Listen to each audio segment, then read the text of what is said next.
It was found as a long wand-like object, about 2 feet in length, with a handle leading to a flexible spring at the end.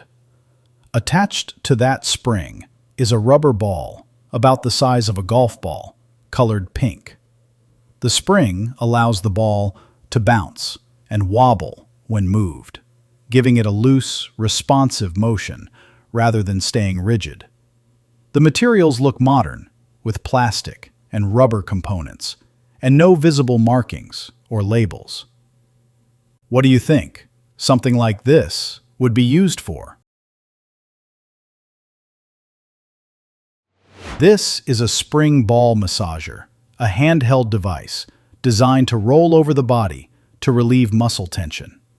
It typically features metal balls on flexible spring arms, allowing them to move independently and apply light pressure as you roll it across areas like the neck, shoulders, or back. Fun fact, these parts could be bought recently at a discount chain store in Germany. A court has subsequently determined that this is a prohibited weapon, a blackjack. They're a set of small clips, each a few inches long, likely dating to around the 1950s. Each piece is made from a combination of metal, plastic, and a strip of canvas-like fabric, with some stamped flatex. The design is compact, featuring a simple clamping mechanism that presses the two sides together.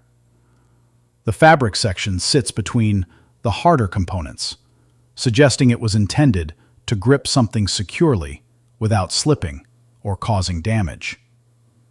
What do you think these were meant to hold in place? They are stocking clips, used with women's suspenders or a garter belt, with the name depending on the country, and they were commonly in use up until the 1960s. The belt, or girdle, is worn around the waist and hips, with short lengths of elastic or strong fabric extending downward, each ending in one of these clips. To secure the stocking, the top edge, known as the welt, is folded over a small rubber nub. This nub is then inserted into a keyhole-shaped metal tab from underneath, which holds the stocking firmly in place. Typically, each leg would have 3 to 5 clips to keep the stockings properly positioned. These particular examples appear to be removable stocking clips, designed to make it easier to wash the suspender belt, women's corsets, corselets, and other foundation garments from around the 1940s to the 1960s, sometimes featured detachable clips like these, allowing wearers to avoid using multiple layers of clips when wearing several foundation garments at once. It was found in the bathroom of a condo located in a 30 to 35-year-old apartment building in Toronto, Canada. It is a tubular, hook-like fixture mounted on the bathroom mirror, positioned between the toilet and the sink. It measures approximately 5 to 6 inches in length and appears to be made of PVC pipe. At the bottom, there is a tiny hole resembling a screw hole, though no screw is present. It does not appear to be connected to any water source, as no water comes out of it. The bottom features a needle-sized hole, and the hooks can rotate, though they do not appear to serve any obvious purpose. Does anyone know what this might be? This is a rotatable multi-hook used to hang washcloths, loofahs, and other bathroom accessories. It mounts to a wall or surface, and the arms can swing or rotate, letting you hang multiple items while keeping them separated for better airflow and drying. Those were sold at IKEA at one point. I want to say 90s. I had some of the companion pieces in my washroom. It's supposed to be for hanging bathrobes and such, but can also be used for towels. It was found on a street in Germany. A tall pole with a rubbery roller and a strange black lump mounted at the top, positioned high enough that one has to reach up to touch it. The roller sits on a rotating mount, allowing it to spin freely when pushed. Its surface appears slightly textured and soft, designed to make contact without damaging whatever touches it. Any idea what this is made for? This is an outdoor fitness and play device, commonly found in public parks as part of exercise stations or children's play areas.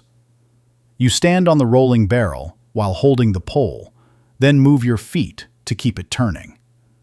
Coordination and leg strength, while also engaging the core and back muscles. It was inherited, along with other silver items, a set of 3 intricately detailed spoons with highly decorative bowls and handles. The metal has a bright finish, with fine patterns cut into it, making the surfaces look more ornamental than practical. The bowls are shaped in a way that would make them awkward for something like soup, with delicate openings and raised designs throughout. The handles continue the same level of detail, suggesting they were made to be seen as much as used. There are no visible markings or stamps anywhere on them. Why would spoons be made this detailed if they were just meant for eating? These are Victorian sifter spoons. Sugar sifters are small ladle-shaped spoons which were used at the table to take sugar from sugar bowls or sugar baskets and sprinkle it over fruit, puddings, or cakes. During the 19th century, refined sugar became cheaper and thus readily available to a larger segment of the population, and silver companies began making more objects to suit. It was brought into a pub in the southeast of Ireland. A worn object with a solid build and a surface covered in a shallow honeycomb pattern. The repeating cells are evenly spaced, but not very deep, more like impressions than holes. The material shows heavy wear, with the edges softened over time and the surface slightly polished from use. There are no visible markings or labels anywhere on it. Any idea what this is made for? This is a sailmaker's palm, a tool used to push needles through thick sailcloth. It fits over the hand like a small leather guard, with a built-in metal thimble or plate positioned in the palm. This lets the user apply strong pressure to drive a needle through heavy material without injuring their hand.